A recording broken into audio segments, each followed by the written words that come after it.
This is Akashvani, a review of today's Parliament proceedings read by Kiran Jha. First from the Lok Sabha, writer is Asim Kamal of PTI. The Lok Sabha today began a discussion on the Union Budget, with the opposition describing it as a directionless and the BJP asserting that the budget was pro-poor and was prepared with the objective of making the country developed by 2047. Initiating the debate in the House, Congress MP Shashi Tharoor likened the budget to rearranging airbags on a crashing car while assuring the passengers that the chassis is sturdy and they will feel better afterwards. Tharoor said the budget was headline management, where promises are loud, budgets are grand, but delivery is conspicuously absent. Hitting out at the government for not meeting the promises it made in the agriculture sector, Tharoor said these announcements are like modern courtships, promises without commitments. Participating in the debate, BJP MP Aparajita Sarangi congratulated Prime Minister Narendra Modi and Union Finance Minister Nirmala Sitharaman for the growth-oriented budget, which reflected the central government's commitment, convictions and the constituencies for the welfare of people and overall growth of the country. She said the budget is pragmatic, pro-people and balanced, and it was prepared with the objective of making the country developed by 2047.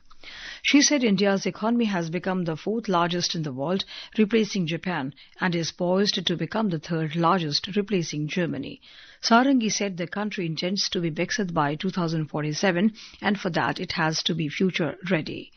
She said the government is moving forward with conviction in that direction. She said unemployment in the country has declined and remained at just 4.8%, while inflation is at the lowest level in comparison to a decade ago.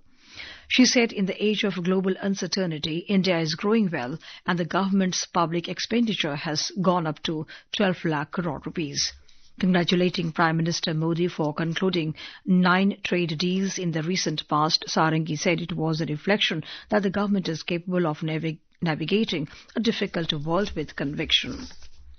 She said the budget gave special attention to the micro, small and medium enterprises sector, and it has emerged as the top employment generating area where 33 crore people are engaged. The BJP MP hailed the allocation of the funds for raising 2 million trained personnel who would be ready to take jobs in the animation, cartoon and graphic making industries. Sarangi also applauded the allocation of substantial funds for the development of urban centres, including Tier 2 and Tier 3 cities. She said that India is emerging as a trusted destination for global investors, and that such an economic situation is being praised worldwide is no coincidence. She said this is a testament to the government's disciplined financial management, structural reforms and clear policy. Sarangi said the budget clearly shows that the government has chosen a path of long-term growth and has adopted sustained investment in infrastructure, institutions and industrial capacity building. She said the public capital expenditure, which was only 2 lakh crore rupees in the 2014, has increased to 11.2 lakh crore rupees in 2025-26.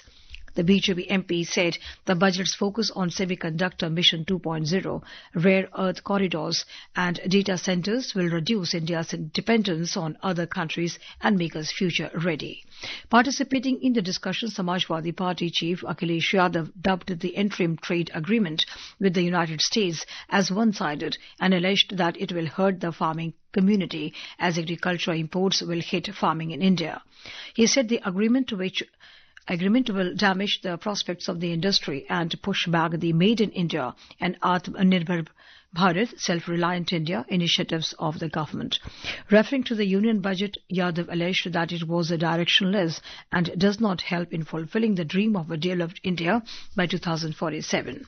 TMC MP Abhishek Banerjee said the finance minister spoke for 85 minutes, but Bengal was not even mentioned once.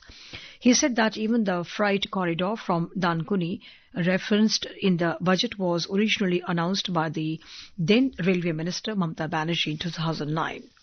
He said the constitution promises equality among states, but this government practices preferences as allies are funded while opponents are stopped.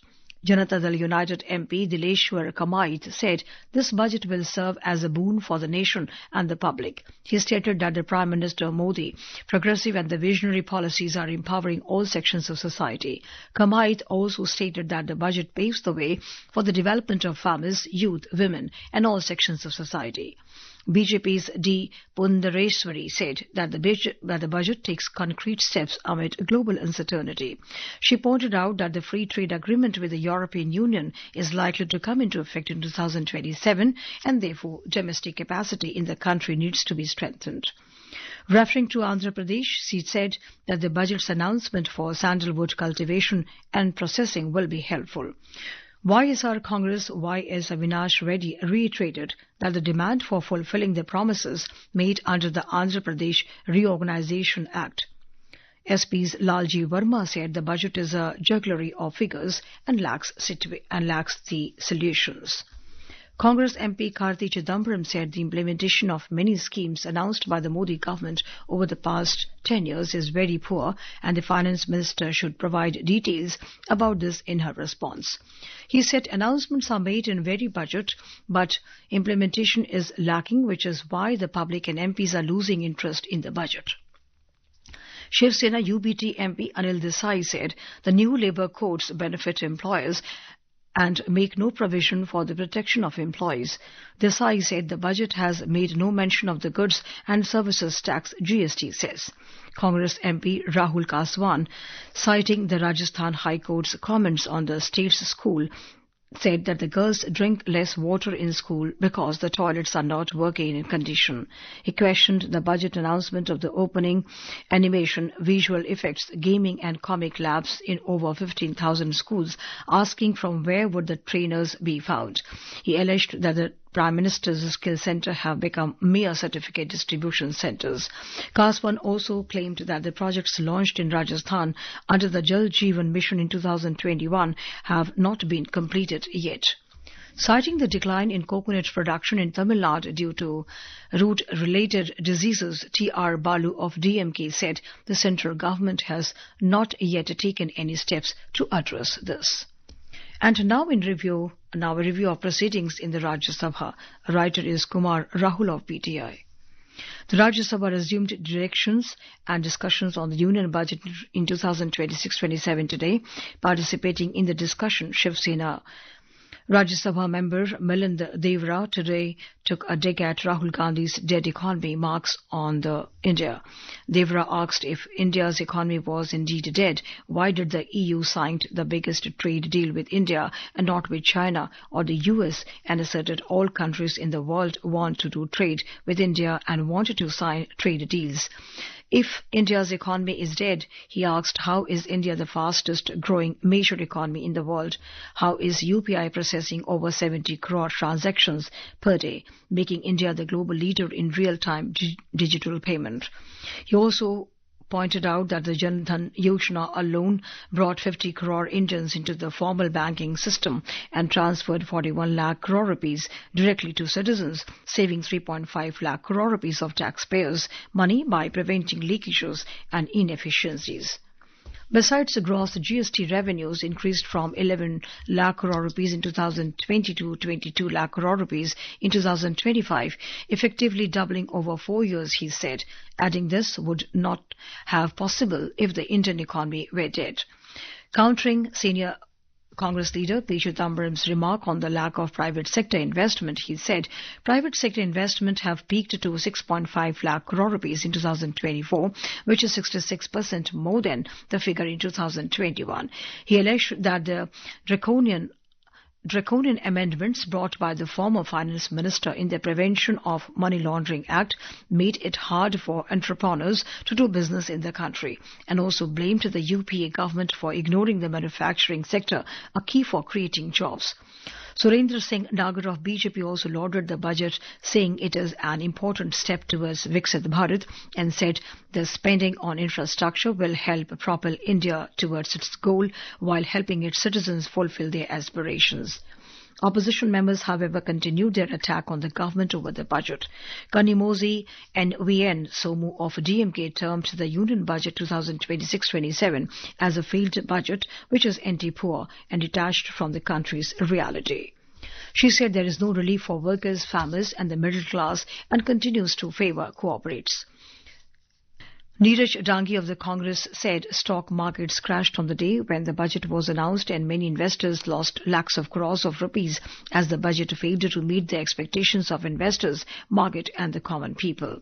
Shukhendu Shekhar Ray of TMC criticized the government for failing to come up with concrete steps to address unemployment while highlighting the challenges faced by the jute industries. During 0 hour in the House, Congress MP Mukul Balakrishna Vasanik asked the government to come out with an annual report on social justice and table it in Parliament on the lines of economic survey. Raising the issue, Vasanik said the report on social justice must systematically evaluate existing legal and policy frameworks to ensure they meet constitutional mandates. It should focus on security to examine the implementation of various schemes and laws that exist for the protection of the life and dignity of persons from the disadvantaged sections. KRN Rajesh Kumar of DMK demanded tax exemption and enhanced support to the National Bank for Agriculture and Rural Development, NABARD. It plays an important role in agriculture, credit, rural infrastructure development and helping maintain incomes across the nation, he said. However, the financial framework under which NABARD operates severely restricts its ability to fulfill its mandate, the DMK MP said. Kumar said the imposition of income tax on NABARD affects its operations and drains resources. Kartikeya Sharma, an independent, urged the government to regulate online gaming from developed to streaming to ensure that the digital space is safe for children. He also demanded that the government should grant official sports status to e-sports, which is recognized globally. Sharma said India must recognize the orange economy. Our creative and digital sector is no longer a peripheral industry. It is a vital pillar of our $1 trillion digital economy goal, Sharma said. He said that India's creative economy is valued at about $30 billion, contributing to nearly 8% of our working population. Sumitra Balmik of BJP also expressed her concern over the increasing use of mobile phones among children and their exposure to social media. The BJP member emphasized the need to implement a digital detox initiative to promote the overall well-being of students. AIADMK member M. Thambai Durai demanded that the Valmiki community should be treated as a tribal. He said then the Chief Minister of Tamil Nadu, J. Jayalalitha, had passed a resolution in the Assembly to include the Valmiki community in the tribal category. The Valmiki community is currently treated as a backward class in Tamil Nadu. Earlier, responding to a question in Rajya Sabha, Union Health Minister J.P. Nadda told Rajya Sabha that as many as 11.05 crore children and 3.75 crore pregnant women are registered to UWIN, the portal for managing and tracking routine vaccinations for them, as on February 3, 2026. Nadda said every beneficiary can download the QR code-based vaccination certificate from the UWIN portal. In 2025, 8.01 crore beneficiaries were registered on UWIN and the QR code-based certificates were made available to them. BJP MP Samik Bhattacharya raised the issue of encroachment of Kolkata port land and said that the area has publicly been referred as a mini Pakistan by city's mayor, a remark that led to uproar by the members in the House. Minister of State for Ports, Shipping and the Waterways, Shantanu Thakur, admitted that a large portion of the Kolkata port's land has been encroached by People's Association with the ruling TMC government, and the port is finding it difficult to get back to the land. While another BJP MP, K. Lakshman, raised the issue of his party candidate committing suicide in Telangana a day before the municipal election, leading to noisy scenes. Chairman C.P. Radhakrishna, however, did not allow him to speak as a claim to lead to an uproar with both the opposition and treasury benches trading charges against each other. Soon after the House met for the day and after the laying of papers, Lakshman sought to raise the issue but was asked to speak later by the chair and allow the 0-hour submission to be made. As Lakshman continued to say, the BJP candidate in Telangana Chief Minister's constituency was being forced to withdraw his candidature and had committed suicide a day before the election. Opposition members objected to this statement and treasury benches were on their feet. This led to uproar in the House, with the chairman urging both sides to maintain calm. That's all in the Parliament Review.